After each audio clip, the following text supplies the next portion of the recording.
Brought to you by every damn cheesesteak joint in Philadelphia. This is the Philadelphia Sports Porch with your hosts, the Grand Schwabini and Rube. Come on, Philly. Show us a little Eagles, Phillies, Flyers, and Sixers love. The Philadelphia Sports Porch starts now. All right, Ruby, how you doing, man? Schwabe, doing good. Can't complain. Good. How about yourself? I'm looking outside. It's another beautiful day in Austin, Texas for a lifelong Philly fan. I'm sure it is. It's never that good over here on the East Coast.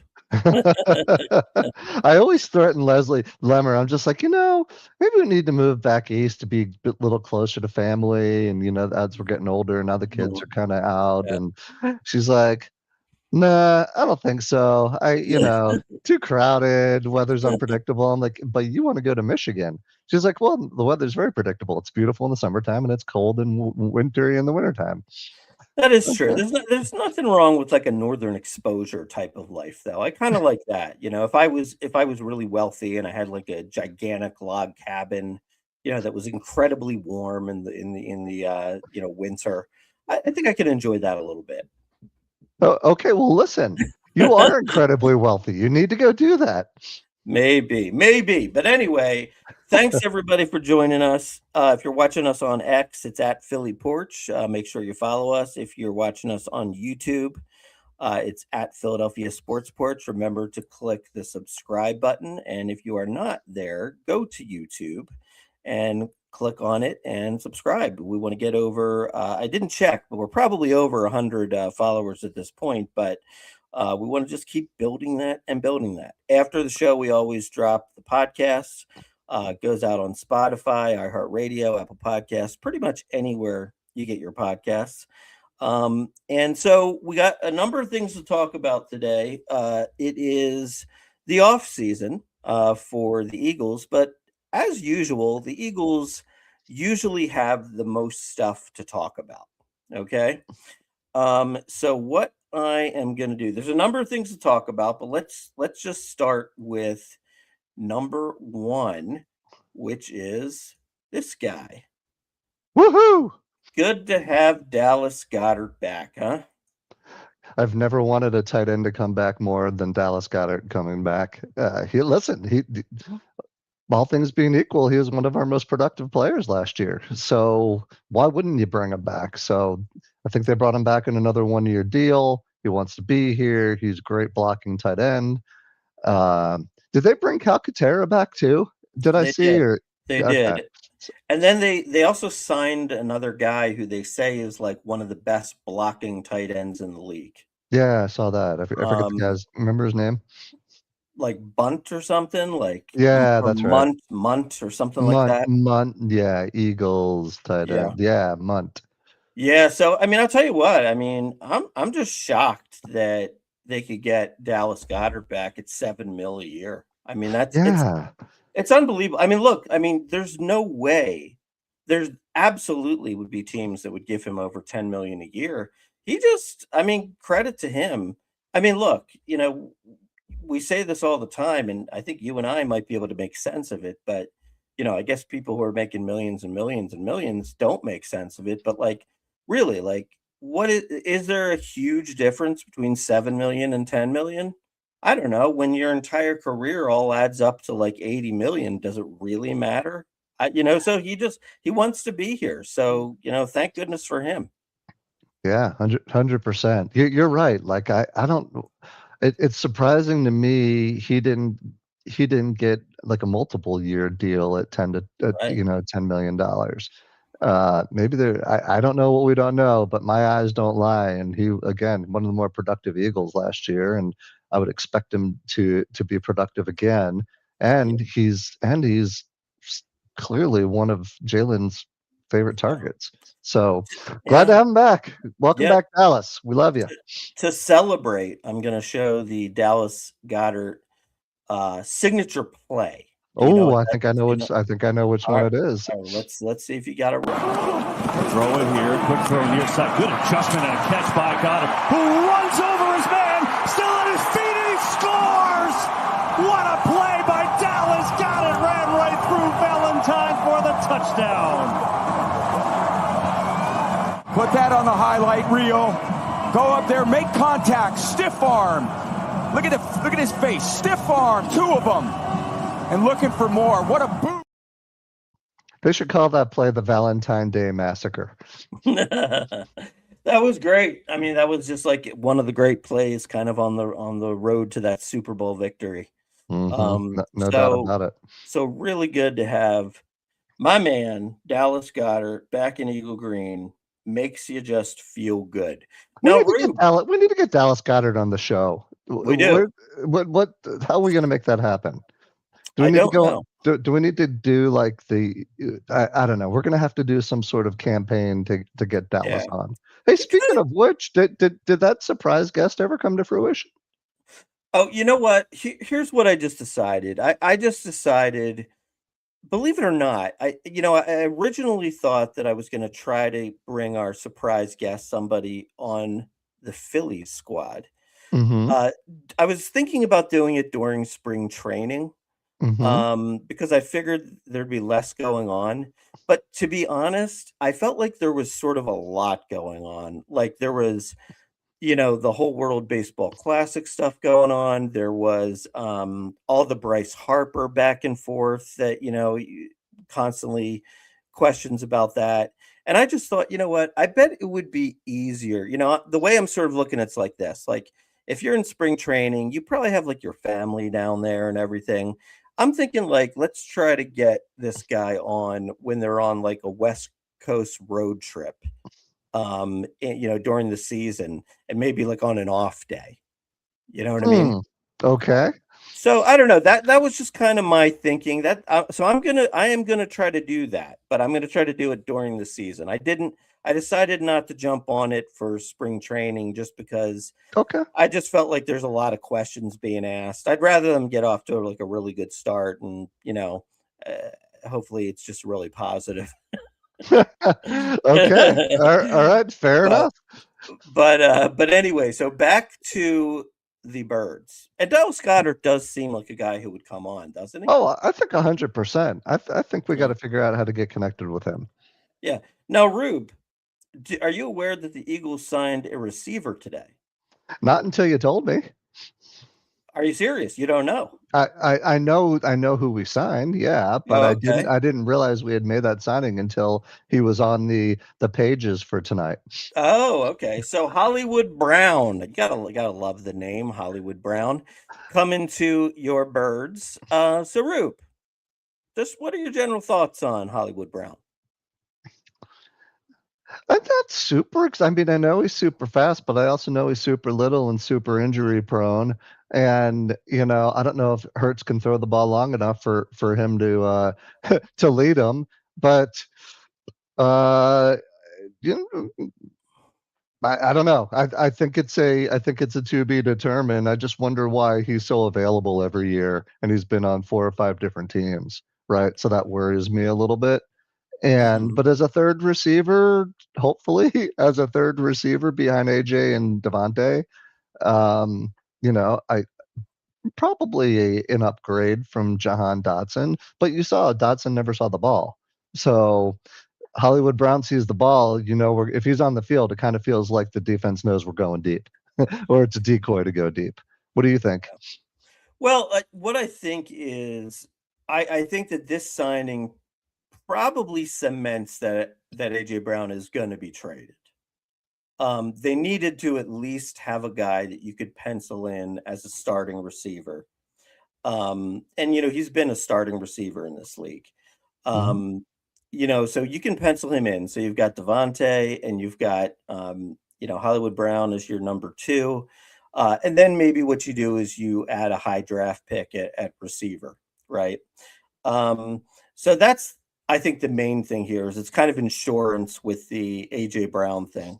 Yeah. Um, Now, look, I remember when Hollywood Brown was coming out. I mean, he was a high first round draft pick. Mm-hmm. He went to Oklahoma. Mm-hmm. And I know did he play? Did he play with Jalen at Oklahoma? I don't know if he did or not. I don't think so. He's 28. Maybe he did. He's 28. Let's look at it. I'll do some AI work while you're talking. Yeah, do some AI work there. And one thing I will tell you is I've always thought that he was better than what his numbers are. They did not, by the way, they did not play together. Okay. Okay. I've always thought he was better than what their numbers are. Now he did have a really good year. We went over 1,000 with 91 catches in like 2021, I think. Yeah. But he's kind of bounced around a little bit. But I'll tell you what, as always, the Grand Schwabini will bring you highlights. And I'll tell you what, looking at these highlights, I'm telling you, I think he's good. Let's take a look. All right, let's take a look. Jackson has time. Now he's taking a deep shot. Brown is down there, and he's got it! Oh, what a catch! Marquise Brown!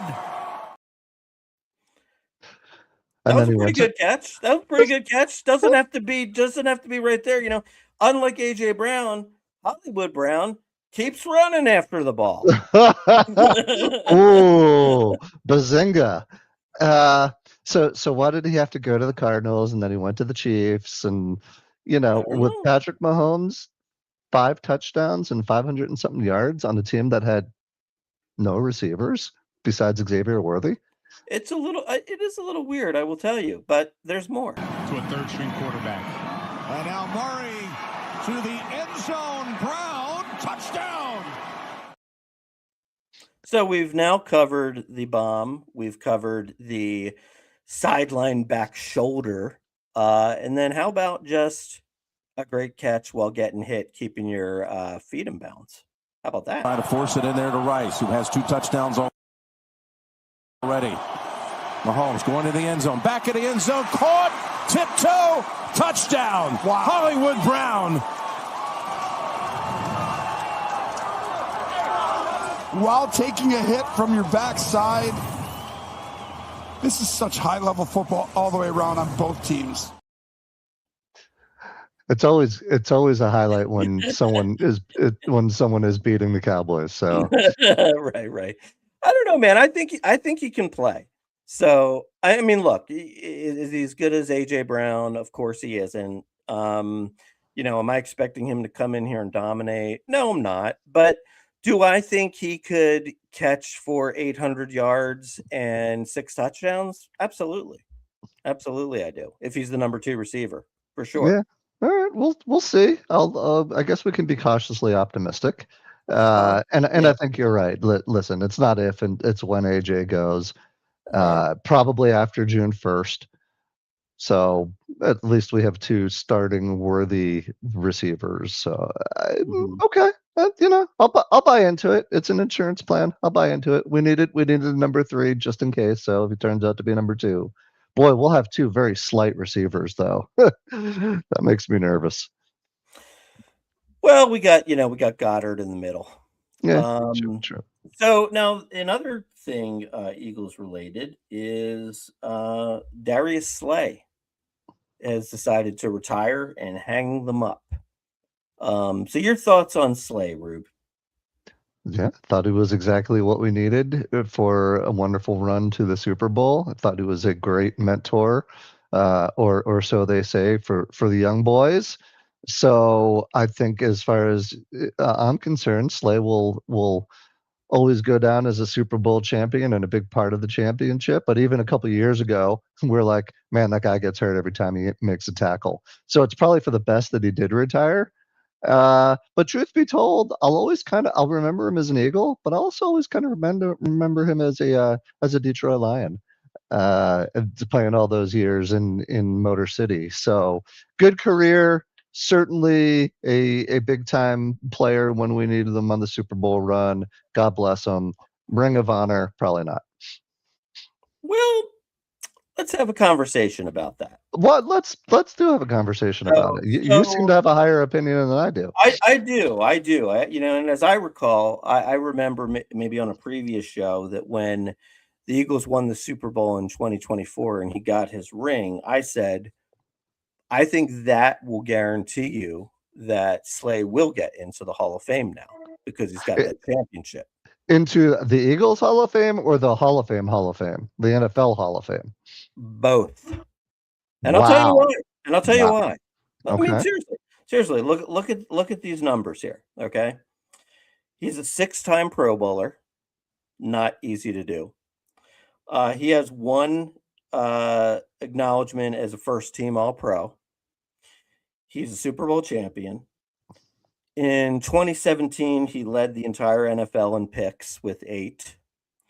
He has lifetime 23 interceptions and 3 touchdowns. He entered the NFL in 2013, and these are your leaders since 2013. So the last 13 years, let's say. Most passes defended over that period of time, 13 years. Darius Slay, 163. What does plays defended mean? Passes defended means if you intercept it, you get it counts as 1. And if you knock the ball down, that's a pass defended. Okay, so it's not just an incomplete. Your guy gets an incompletion. Yeah, it's hands-on ball. Yeah, you have to have hands-on ball. Okay. So most in the last 13 years, Slay 163 passes defended. In second place, Stephon Gilmore, 30 less, 133 passes defended. And then Jalen Ramsey is third at 116 passes defended. That's pretty damn good, man. Okay. Then you want to look at some other things. Over the period of from 2021 to 2023, he had the best coverage grade in Pro Football Focus as a corner, second only to Jalen Ramsey. So I'm just kind of showing you like he's amongst the elites of the time. And then this, I think, is pretty impressive as well. So Pro Football Focus puts together their top 100 players every year. Mm-hmm. It's similar to what ESPN does with their top 100, except not like, except this is just all done by statistics, right? Okay. So on Pro Football Focus in 2023, he ranked as the 65th best player in pro football, which I think is kind of impressive considering that, you've probably got all the quarterbacks up there. 2021, he came in at 59. 2017, he came in at 62. 2022, he came in at 84. And then he also, 2 of those years, in 2017, he led the league with only a 55.6 passer rating against. Mm-hmm. And in 2022, he also led the league at 56.6% passer rating against. Okay. So I then ask you again, is Darius Slay a Hall of Famer? Well, I would have to go and look at his numbers and compare him to other cornerbacks. I mean, it's not like cornerbacks are walking into the Hall of Fame every day. So I think I would have to compare those numbers against his peers and who are in the Hall of Fame and have that discussion. Now, that being said, okay, let's say your argument holds water and, data's data. And if it holds up, he gets in. Still don't think he gets into the Eagles Ring of Fame. He wasn't here long enough. No, I think he's here long enough. He played for us for 6 years. 6 years? Yeah. Okay. I will hold to I'm going to say no on both just to be provocative. And I'm going to stick to that, and then you can tell me later I was wrong. I will also say this as well. And, hopefully, please nothing bad happens to our birds, but he's also one call away from being back on the birds again. You know? Yeah, I saw Did you his see what he message said? like, Yeah. I'm willing to go one more year, but for one team and one team only. Yeah, Yep. Yep. we'll see. So let's just relive a few moments of the joy of Darius Slay. Here Hit we it. go.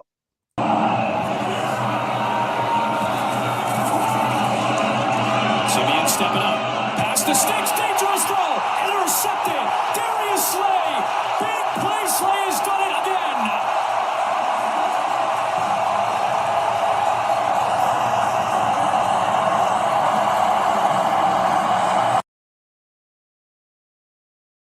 Easter bunnies? And Melvin Gordon. Straight ahead. Oh, the ball's out.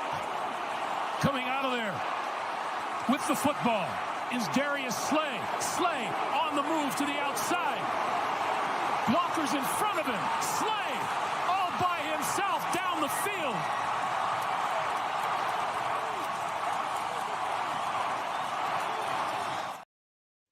Dude, who was that number 5 who didn't it must have been the quarter. It must have been their there was no effort at all. One more here. A lot of empty formation, trying to tire out the D-line. Pass. Intercepted.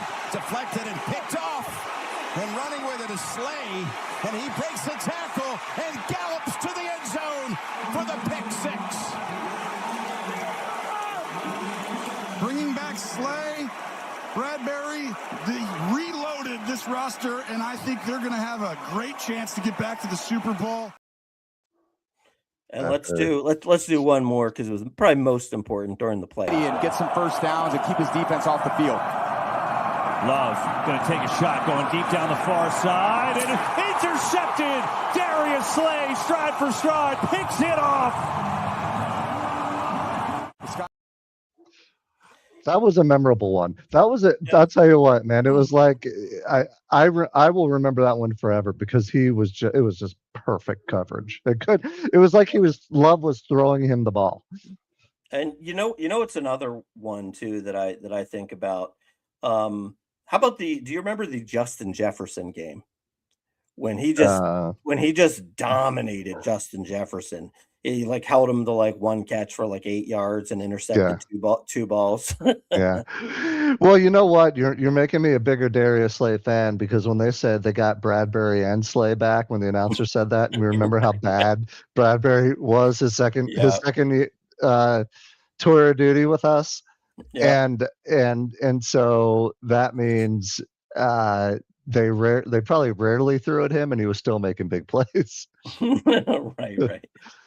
Now, let's move over now to the Phillies. Oh, the Phillies. The Phillies have something that sort of happened this week. You hear of this? Chase Utley going into the Wall of Fame. Yes. So I think obviously we both feel well deserved, right? And I think that they are. You got Hollywood Brown up there now. I do. I see that. I don't know why, but I do. One would never mistake Chase Utley for Hollywood Brown. No, or vice versa. They look different. But so Utley Wall of Fame. I think that was kind of obvious, right? But I think it's also to sort of try to keep building upon the momentum where he got pretty close to the Hall of Fame this year. Yeah.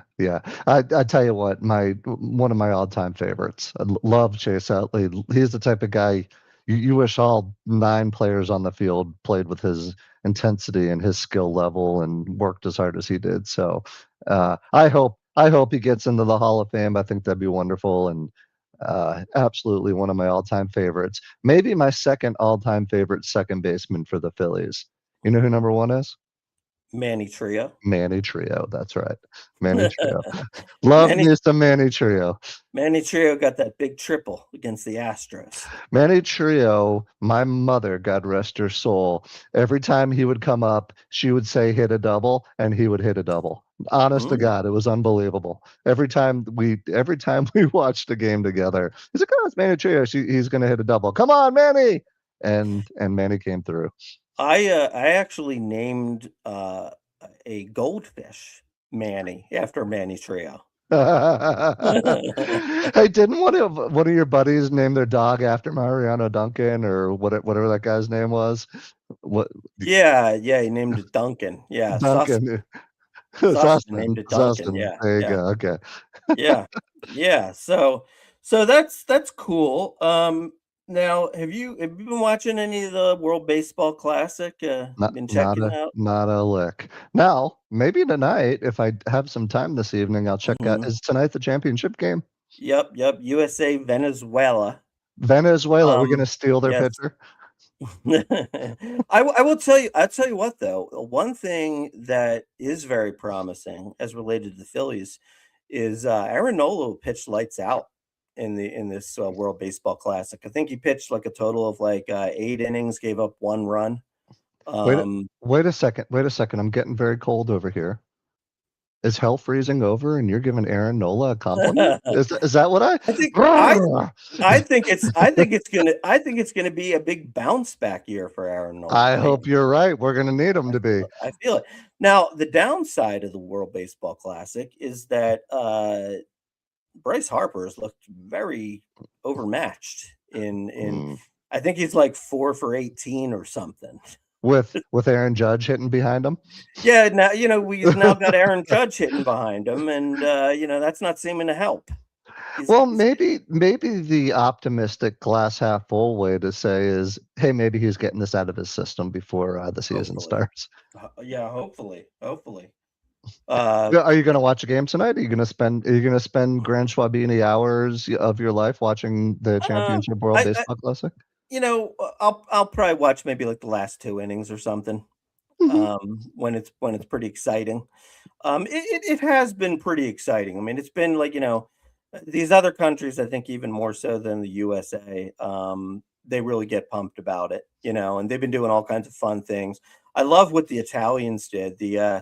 What the Italians did after they would hit a home run, they would take a shot of espresso in the in the dugout. Okay. All right. If you're into that sort of thing, okay.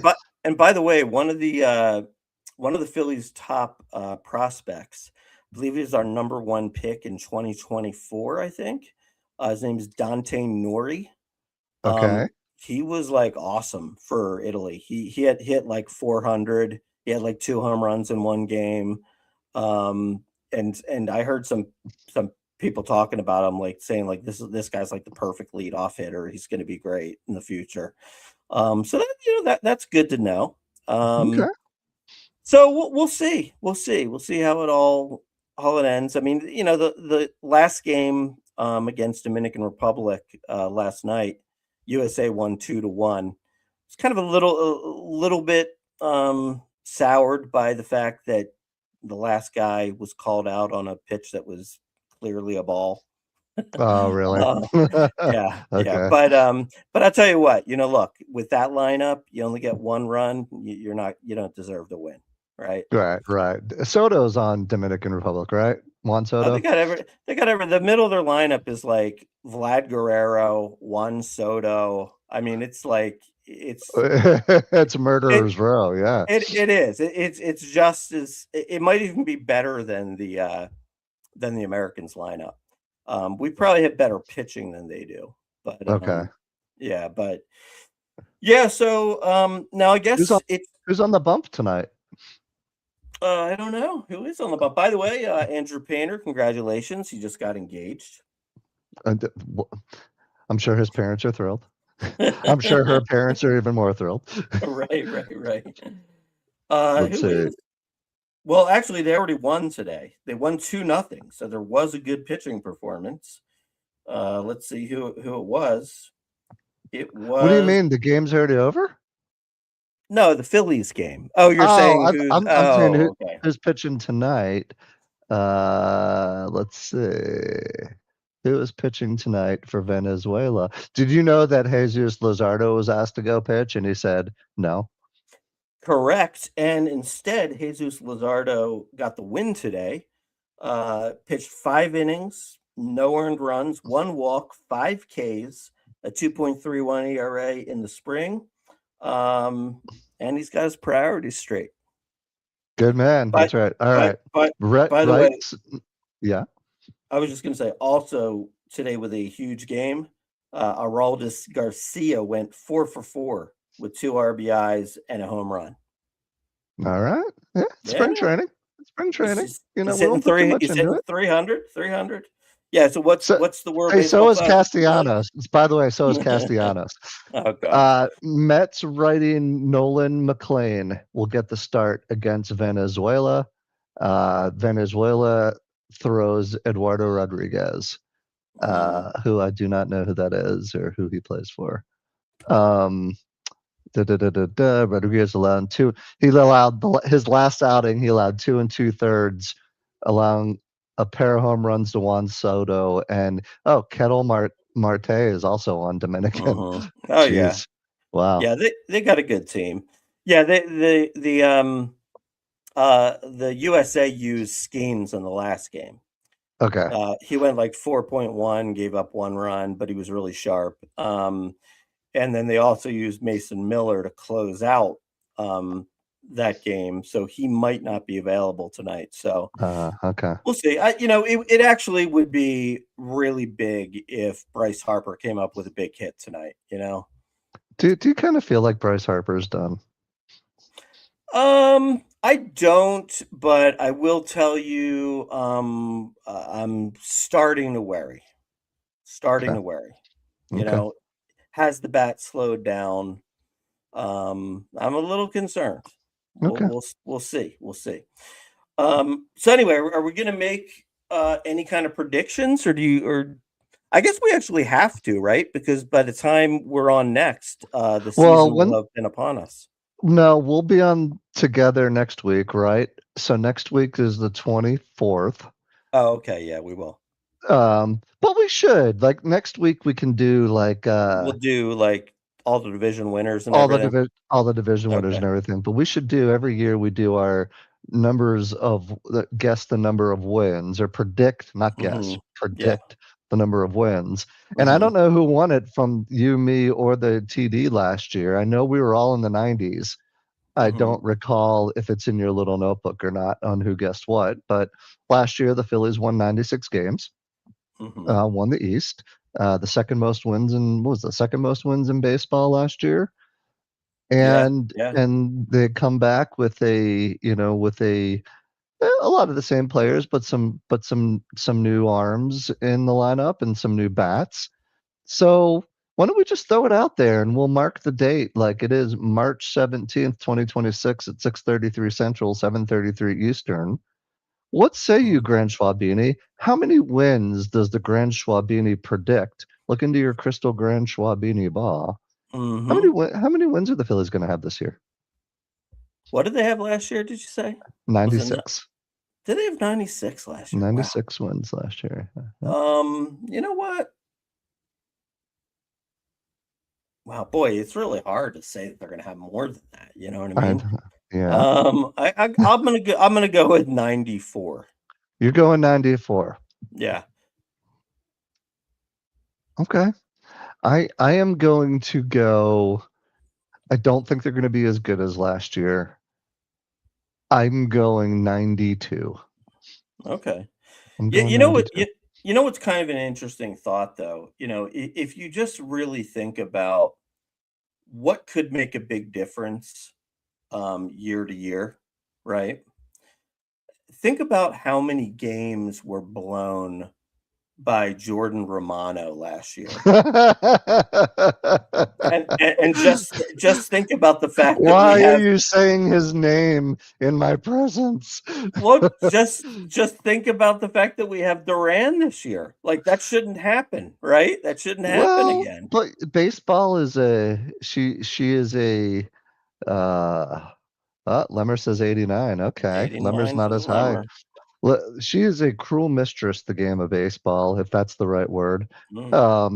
But also look at how dominant 3 of our pitchers were, and one of those pitchers isn't likely to start the season in Wheeler. And to me, the reason I say 92 and not 94 or 96 is because I'm a little worried about the starting pitching. And but you're right. So we may lose a couple on the starting pitch, and we may gain some with having Durantula on the back end. So it's tough to predict, but I'm going 92. I'm going 92. The Grand Schwabini is going 94. The question Okay. is will that win the East, and or will it win us? Will it get us a wild card? I don't know. Let's see. Wild card. So 2025 wild card, MLB, uh, MLB records.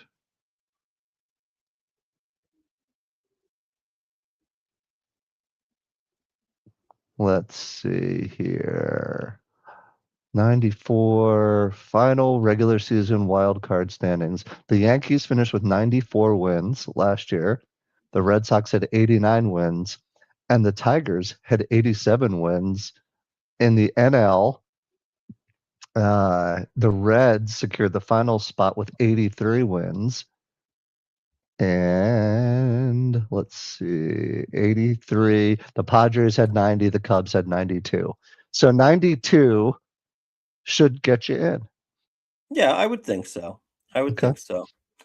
All right, so let's move it on down to Sixerland. And I guess the only question we can really raise with the Sixers these days is, being that the entire team is on the injured list, and I really do mean the entire team. It's the entire starting five, isn't it? Yeah, it's the Well, starting five. Yeah, Paul George, Joel Embiid, Tyrese Maxey. Edge comes back though, isn't he? Oh, Edgecombe is back, right? So they Yeah. got one of the starting five. Oubre. Yeah. So everybody's, and somehow, without all those players, they won 2 games in a row this weekend, which is insane. That should tell you a lot about the teams they beat. Yeah, they didn't beat anybody. That's true. Yeah. But when Portland and Brooklyn, they better both be tanking. Well, you know what? Grimes is at his best when he's the only one who can shoot the ball. He gets into a flow. Oh my goodness So gracious. you had posed the question. Yeah. Do you think the Sixers should tank? I think you know my answer. What's your answer? I would look. I think the bottom line is they've won too many games already. There's no point in it because they're almost a lock for at least the play-in tournament. I mean, I think they've got like a 10-game lead to be out of the play-in tournament, something like that. So they're going to be in that. You might as well just see if you can have some fun and win some games, maybe surprise, win a playoff round. But yeah, I mean, it's unreal. It's unreal how this team gets injured. And it seems like they get injured. Like, do you remember, like, I'm just going back to like 1983 when the 76ers were the best team in the NBA. Mm-hmm. And you had Julius Erving, Moses Malone, Mark Ivaroni, Andrew Ivaroni Toney. Never missed a game. Andrew Toney, Mo Cheeks, Clint Richardson, Bobby Jones. I mean, do you ever remember anyone missing a game? Never. I don't think I ever remembered like anybody missing a game ever. Do you remember? Did Jordan ever miss a game? No, I don't think so. When he broke his foot that one year, maybe, and he played baseball. That was about it. Pippen never missed it. These guys never miss games. Right. Listen, I think, I don't know. There's just no depth on this team, and that's what happens when you overpay for underwhelming results. Mm-hmm. And I'm not going to get on my soapbox, but you pay too much money to guys who are injury prone or past their prime, and this is what you get. You get nothing on the bench, and you get nothing if these players go down, or perhaps they get caught using PEDs. I don't know. So they're a dumpster fire, and they have been for decades. And so what? They get into the playoffs and they win a game. I don't think we see them winning any series. We're in the 9 spot, right? So we're just ahead of the Charlotte Hornets in the 10th spot, and then the Bucks are 20 games back, right? So they're 5.5 games behind Charlotte, and they're 9.5 games behind uh, behind us. So Yeah, with only like yeah, 16 to go, with yeah. only So it would 16 to take a go. monumental collapse for the Sixers not to make it into the play-in tournament. And you know what? I'll go Posidelphia for a second. Hey, maybe Embiid gets hot for a series. He comes back from his oblique Mhm, strain. mhm. Uh, Maxi comes back from his finger tendon tear, and in a miraculous turn of event, Morris says, "Sorry, just kidding," and gets Jared McCain to come back. Hey, we're only 9 days away from the return of Paul George from his suspension. All right, can we talk about anything else? But did All we right. put a poll out there? What do you think? You think don't tank? I I think think don't tank. I don't care. I think it doesn't matter. And do we have a first round pick next year, or did we trade it away? I think it all depends on like where somebody finishes, like Houston or something. I'm not sure. Okay. I All don't right. know. Okay. But all right, so anything to mention regarding the Flyers? I continue to want to watch this team play. Do they put up a stinker every now and again? Yeah. But you can almost be guaranteed to get, at least 2.5, 3 good hours of hockey because every frigging game goes to overtime with this team. I know. Uh, so so I would pay to watch that team play because I think they play hard. B, there's a good chance they'll win. They don't, they'll beat teams they're not supposed to beat. They'll lose games they're probably not supposed to lose. But for the most part, they show up minus a stinker like against the Rangers a week or so ago. So I'd pay to watch them play. I like the kids. I like watching this bump kid play. Mhm. Jamie Drysdale's getting better and better.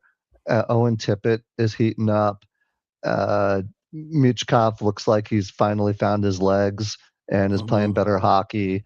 So, and Emil Andre and Ritzalainen, I can actually name the Flyers who I enjoyed Yeah. watching this year, or I Here's am here enjoy watching this year. here's an interesting question for you. Hit me. Travis Konechny, right? Probably the best player on the Flyers. He's just like a smidge under a point per game. I think he's got like 58 points in 62 games or something like that. Hmm. I'm sure you will check it for us. I'm gonna check it for us. Um, But he was right. It was 57 last time I checked, but I yeah, know he scored a couple times since. and Go ahead. he did win a shootout for us with a beautiful goal. But 58 is it points. okay? 58 points. Okay. Is it just me, or does he make some of the worst plays ever for being so good? So Lemmer and I were watching the exact game you're talking about, Yeah, and he missed the wide open one where he got the right, pass right in front of the net. He right, whiffed on the tippet right, around the back of the net. right. He slammed the door because he was so very frustrated at himself. Um, I think he This even missed something in overtime as Yeah, well. yeah, And then this past game, he's sitting there 4 feet in front of the goaltender, and I'm just thinking, "Dude, you're our best player, shoot it and win the game." And he passes it to Bump, and it goes over his stick, and I'm like, "Come on, man." yeah, Like yeah. like, oh my god. He as good as he is, boy, does he seem to, like, not get it done at times. He Do you feel almost that way? needs to did you see the game against he almost needs to dial it down a notch because Right. I think he's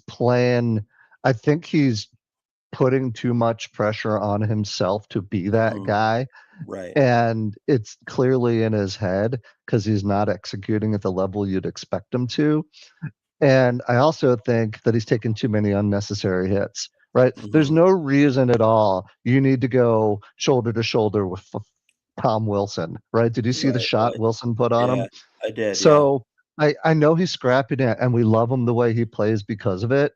but at the same time, I think you got to know when to dial it back a bit and just breathe and see the Yeah. puck. And he's just Yeah. not seeing the puck at all. And thankfully, he redeemed himself with that shootout goal because he was the only one that scored. So we give him a pass. But I know exactly what you're talking about. And yeah, Lemmer and I were both saying it to ourselves, like, this is your best player, and the guy can't Right. the guy can't get a pass and stick it on Right. net. Come on. Right. I know. Yeah. All right. So, Rube, this is a time of year that I used to look forward to very much so. Yeah. I don't nearly as much. It's But weird, isn't it? but it It is is weird. it's the NCAA tournament. I believe it actually starts tonight with these play-in games. Yeah, my Texas Um, Longhorns will be playing tonight. yeah. And we did say that we're going to predict our final four tonight, and I guess Mhm. our finals and our winner. Um, but yeah, what you lead off the discussion. Where do you want to go with this NCAA tournament?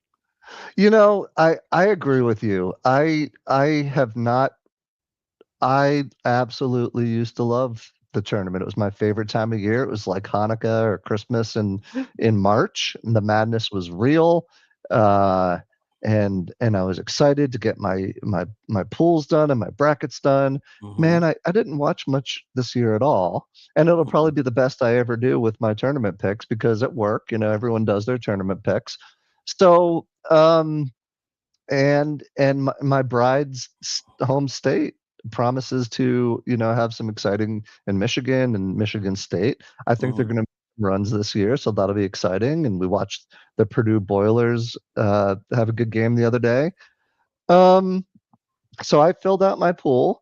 And I will watch. Will I watch every game? No. Are there any good Philadelphia teams in it? Not really. Villanova's in it, but they're probably not going to go very far. The kid from Penn had quite a nice Yeah, that was nice. 40 point game. But Would yeah, it did he is he the one that drained yeah, the yeah, tying basket? Yeah. yeah. Hmm. I didn't see if your Drexel Dragons were gonna be in it this year, but who knows? They did not make it. They did not make it. I'm Mm-mm. actually, as we're talking, I'm trying to find my picks here. Um, but, it's exciting, it's here, it's cool, it's something Yeah. to watch, I mean, while our yeah, but what do you think? well, here's what I think. I mean, I Yeah. think the first part is it's kind of hard to get into college basketball nowadays simply because of the NIL, the one and done. The teams don't grow together. You can't watch, Christian Leitner and Bobby Hurley and Grant Hill play together for 3 years, you Yep. know. Yep. So it's hard to like a team other than a school that you attended, right? So that's kind of what sort of, I think kind of, and I think it's sort of watered down the competition a little bit. I mean, yeah, I mean, probably the teams that are ranked like 1 through 10 are probably significantly better than, the ones that are lower than them. But, is it really a big deal if like a 13 beats a four? It's not as If big a deal as it used to be, right? right, It right, used to be like if you saw Weber State take right. out Kansas about 13 over the 4, you're Hmm. talking about that all day long. You're Right. excited, you're jumping up and down. You're like, "Oh no, my brackets," or you're the one person that actually picked Hmm. Weber State, which I did Hmm. way back when. Just Hmm. saying. It's probably my best pick ever in a bracket. Hmm. But you're right. Like I don't know if North Dakota State's going to give Michigan State a run at a 14 versus 3, but it wouldn't Hmm. shock me. Right, and that's the thing. I mean, I think the opening weekend is more about buzzer beaters, and upsets, and that can be fun. But at the same time, it's like I don't feel like I don't have to go to a bar and like watch every game all day like I did Hmm. when I was younger. It's Yeah, more like, all right, are some games coming to the end now? All right, let's put them on. You know what I mean? yeah. Um, and then yeah, like for example, last year I kind of got into it when it was maybe around the Elite Eight or Final Four, but until then, it is what it is. Is You it that know. we're getting so I hear your answer as to the why not. And I agree Hmm. with you wholeheartedly. I hate NIL. I hate everything about it. I hate that it's one and done and players can come and play for a year and then go to the NBA and then go to the G League and all that kind of stuff. I do think it's a watered down version. It kind of goes hand in hand with the draft. I couldn't tell you in last year's draft if I knew two people other than they made a run in the tournament. So yeah, it's not the same. We're getting older, so maybe it's just us being curmudgeon-y. But at the end of the day, it is tournament time until the day and the year I die. I'll be watching it and I will fill out a bracket and I will enjoy the camaraderie of others as we enjoy the tourney. So with that being said, should we go through do you want to go through our final four? Sure. But before that, can you spell curmudgery? Curmudgeon-y. C-R Crow-mudgeon-y.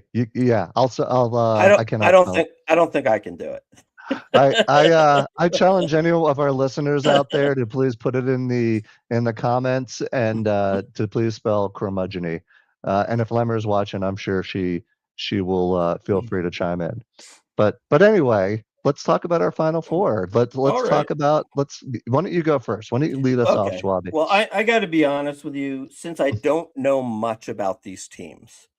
Yes. My final four is going to be pretty expected.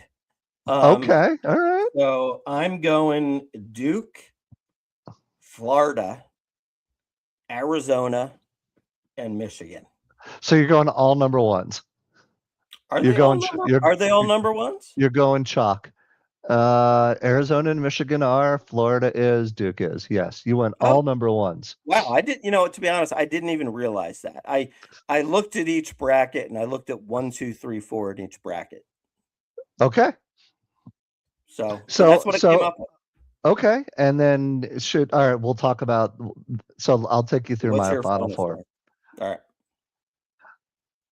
I'm going Michigan State, Illinois, Arizona, Michigan. Okay. So I'm going chalk on one side. I'm going 3 seeds on the other side. Okay.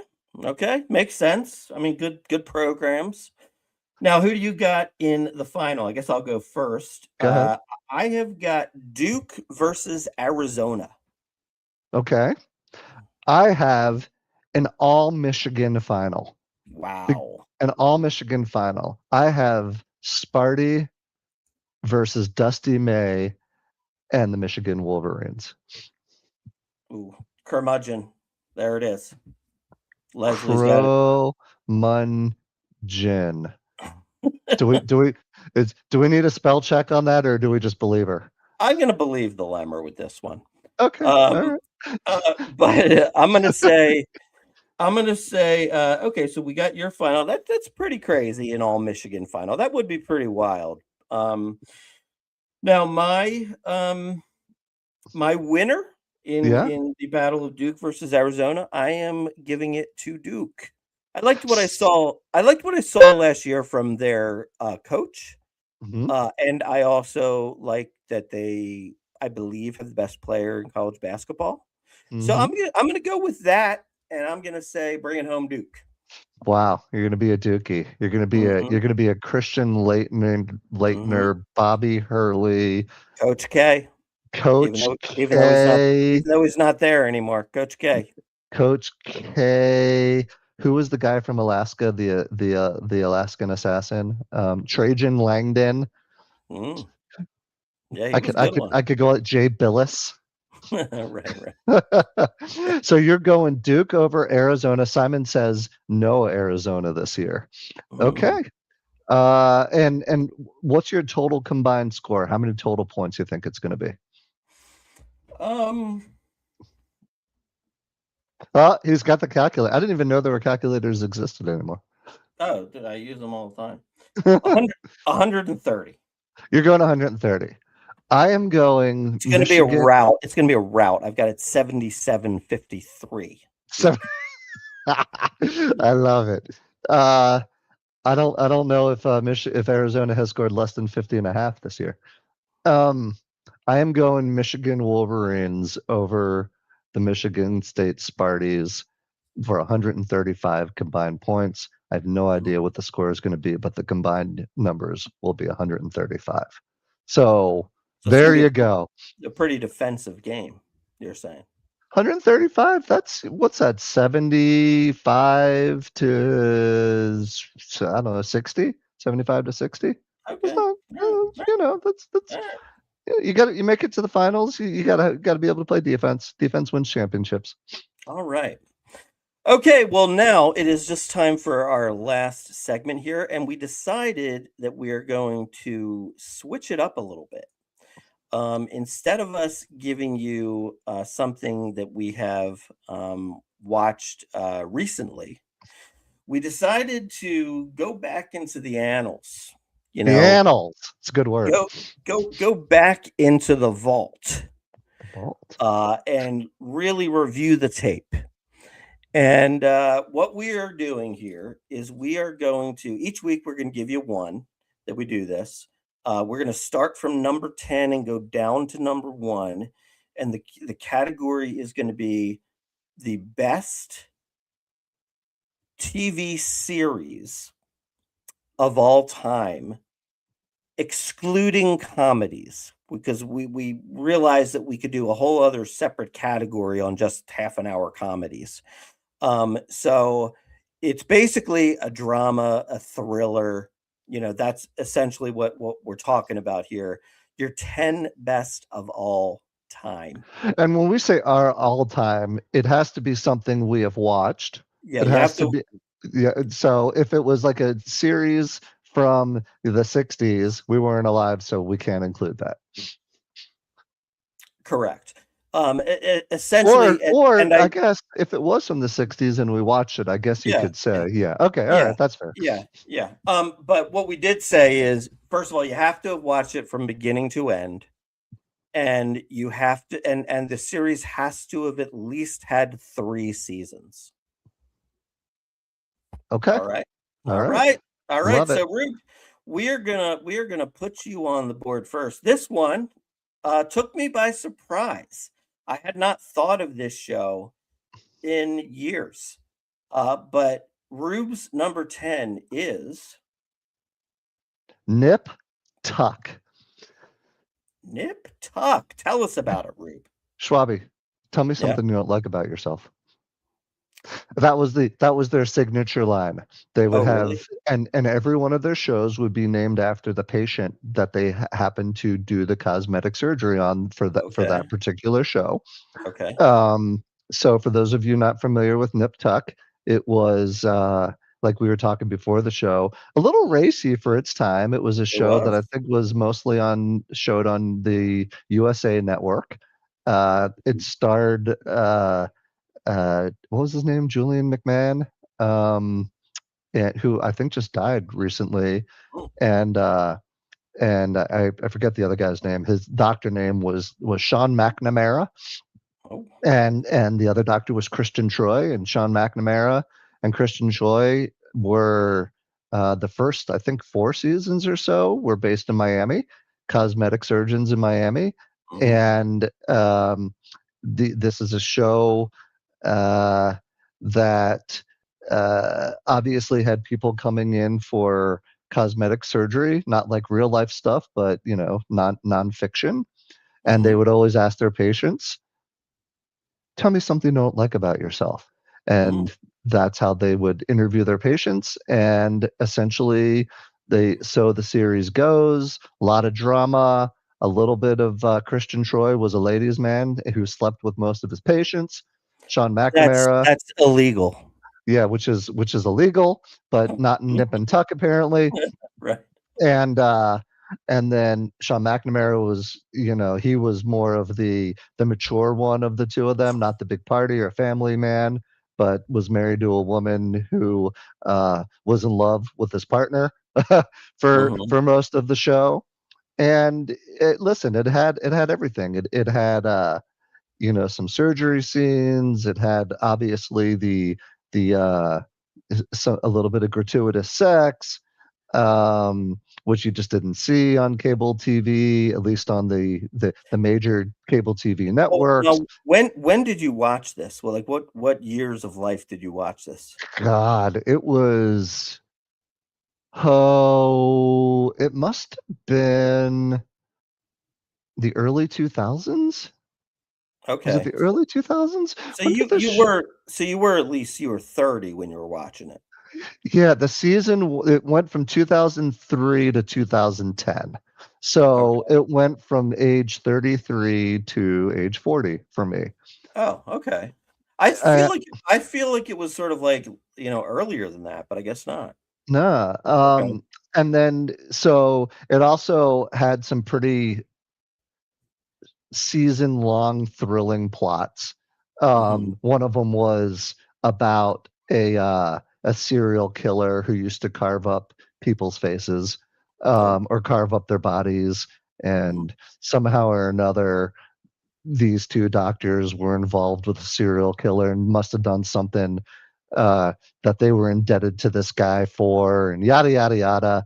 And then they end up moving to Beverly Hills the last two seasons, and then it got really weird. So I think the first few, the first 4 or 5 seasons, first 4 seasons were really good, and then it just got really dark really fast. Mm, mm. Um, but I think it had a little something for everyone. Uh, and Did you it's my number 10. did you watch it with your wife Lemmer? No, you know what? I think this was one that I probably watched mostly on my own, Mhm. probably because it was a little gory for Mhm. Lemmer. She Mhm. likes a good psychological thriller, but not all the gore and not all the other stuff. And it was a little dark. It could have been comedic at sometimes, um, but there was a lot of psychological stuff all through the series, which it was kind of like, how do you describe it? It's kind of like watching a car crash. Once you watch a couple of them, you just couldn't help watching the next one. Mm. So it kept me engaged for 6 seasons, and I look forward to watching it. I don't know what that says about Mhm. me, but when I look back on all the different series and all the, I wanted my top 10 to have a little something from each kind of genre. This Mhm. one was more of the kind of dark genre. Okay, well, very interesting. So Nip Tuck. Nip Check it Tuck. out. Check it Check it out. out. I think it's Now the probably still out there somewhere, probably on I'm sure it is. I'm sure yeah, it is. Yeah. yeah. Now the Grand Schwabini, he's talked about this recently. Okay. He goes back to the Medici. Medici. By the Yeah. way, we've gotten Yes. through one of those and we haven't gone back for a second one yet. You only watched one episode, right? I only watched one episode. We only watched Yeah. one episode right after the Grand Schwabini talked about Yes. it, and we were ready to be blown away. Yes. Maybe just weren't in the mood that night. Maybe we Yeah. just missed it. But Well, we'll give it another try. yeah, I'm not entirely sure that it may have hit you just right. I mean, like I said before, probably the first 3, 4 episodes you gotta kinda get through, Okay. and then the second half of season 1 is great, and then all of season 2 and all of season 3 are great. Okay. We'll Yeah, we'll keep going. so you So gotta keep tell going. us about it. Tell us about it for those who don't remember. Yeah, so the Medici and the Medici the Magnificent basically is the story of a banking family in Italy, in Florence, and you know the thing, you tend to kind of think of, well, bankers are it's a legitimate job, but I think there's a lot of corruption involved. And so you've got banking families sort of battling against banking families. You've got everything revolves around like Christianity and the Pope. And so the Medici family has the papal accounts, and so that becomes a big deal. And also back then at this time, it was every kind of city had its own ruler, right? So the Medici like ruled Florence, and somebody else would rule Rome, and and all that kind of stuff. And of course, the way they settled disputes back then was with swords. Or poison. Or poison and things like that, right? So Yeah. it's and it basically kind of follows let's say like 4 generations worth of the Medici. And the other thing about the Medici that was kind of different for back then is that they were the family that really believed kind of like in that Renaissance art movement. Like they really wanted to do things like one of their big things was they constructed this, incredible dome in one of the buildings in Florence. And, but everybody else was saying like, why are you wasting your money on that? That kind of stuff. The Duomos, yeah. Right. And so, it's kind of, in like season 2 and season 3, like they bring like Leonardo da Vinci into it and a few kind of other people like that. But Was it the real Leonardo da Vinci? yeah. It was the real one. Okay, got it. Yeah. And I did read up afterwards. Like most of it's pretty true. Most Pretty of the accurate. story is pretty accurate. Yeah, and there's obviously like there's a lot of kind of interesting scenes and kind of battles where it kind of looks like how are they going to get out of this one, and they find a way. So it was just really riveting. I mean I couldn't stop watching it, like especially season 2 and season 3. Okay. So yeah, I mean I remember when I first watched it, I was like, ooh, this has got to be like a top 5. But it was hard pressed to get them into the top 10. It Okay. was hard Okay. pressed, but I did give them the 10 spot. Okay. Medici. Yeah, Medici. Where can people find that? They can find that on. Where can they find Where that? can they find Medici? Let's take a look. Yeah, take a look. See. Where did we catch that? On what streaming? You can find it on Was it Prime? Netflix. Oh, was it Netflix? Yes. Okay, it was on Netflix then. All right. Netflix. All Yeah, so we will go and check it out. We'll watch the second and the third one, and we're going to allow ourselves to get into it. And quite frankly, we should be able to, because we were just spent 10 days in Tuscany, and everywhere you look, it's influenced by the Medici family. So right, yeah, that's cool. So okay, all right. Number 10 on the Grand Schwabini's list. Yeah. Medici. Number 10 on Rube's list. Nip Tuck. Very different shows. Tune in next week. We give you a whole lot of different flavor here. Give you a lot of flavors, and I think that's going to do it for us tonight. That is it. Why don't we remind everybody where they can catch us? You can catch us on X at Philly Porch. Follow us. You can catch us on YouTube at Philadelphia Sports Porch. Make sure you subscribe. And you can catch our podcasts on Spotify, iHeartRadio, Apple Podcasts, or anywhere you get your podcasts. And that will be available probably about 20 minutes after the show. Yeah. And so we have been having a lot of people downloading the podcast. So we do appreciate that. And we thank you for that. And so we just look forward to giving you greater and greater content as time moves forward. Thanks for following us. We really appreciate it. We'll see y'all again next week. What time do we do this every week? We do this every Tuesday night at 7:00 Eastern time. What time is that Mountain Time? It doesn't matter because I'm in Central Time. It's 6 Central Time. Oh, but there you go. It is 5 Mountain Time. 5 Mountain Time. Emma Rubenstein listens Mountain Time, so a special shout out to my daughter. Yeah. And 4:00 Pacific Time. Pacific. Who would have thunk it? Okay, that's very Pacific of you. You got to get JR watching this. Okay, all right. All right, folks. Thank you very much, and we will see you next week. Peace out.